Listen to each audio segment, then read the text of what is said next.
नमस्कार। म दुर्गा अधिकारी भमरकोटे। आज वरिष्ठ कवि, अब अहिले आएर त महाकवि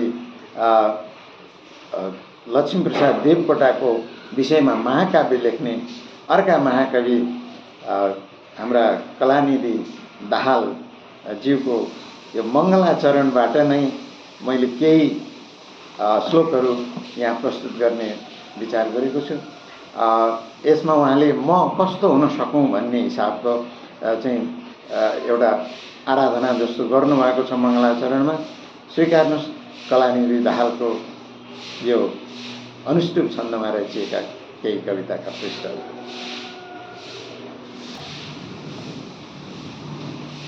नआएमा म आएको, नजाने पछिको उता, न साथ म थिएँ कोही, न हुन्छन् पछि उता।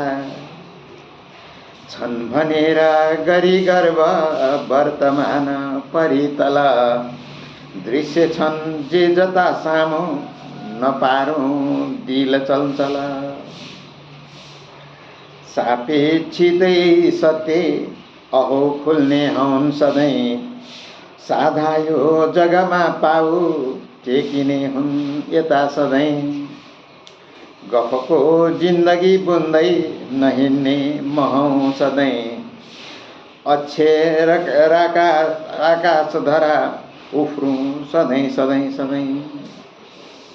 अक्षर आकाश धरा उफ्रूँ सधैँ सधैँ। ज्यादा आदर्शको हावा नभरौँ म कहीँ कतै, व्यवहार उही उस्तै, ओस आदर्श यताउतै। ज्यादा यथार्थ ओर्लेर धुलामा नहिँडौँ कतै, जस्तो आदर्श त्यस्तैमा जिन्दगी होस् जताततै। सञ्चयी नबनौँ रोगी अन्यायकाली पथ, ममा जे छ बढी बाँडौँ नपारी मन लतपत। उचा विचारको आर्मी विस्फोटक बनौँ बम, बारुदी हुन्न त्यो नाच्छ मसी अक्षर छमछम।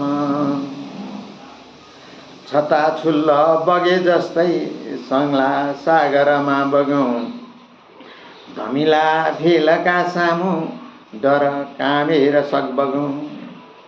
ली गरिब सारङ्गी बजौँ गीत म रञ्जन, विराट विश्वै नै साथ सकौँ घुम्न म फनफन।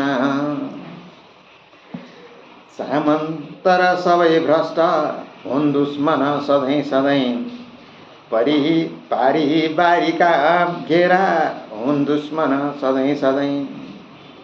नाता कुटुम्बका सीमा सकौँ तोड्न सधैँ सधैँ, माला मानवताको यो सकौँ गाँच्न सधैँ सधैँ।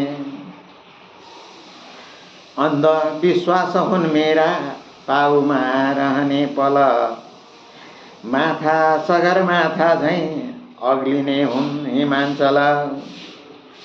जात जाति सबै नारा वर्ग वर्गी एका थल, भागी एक उच्च आकाश मानवता रहोस् पल।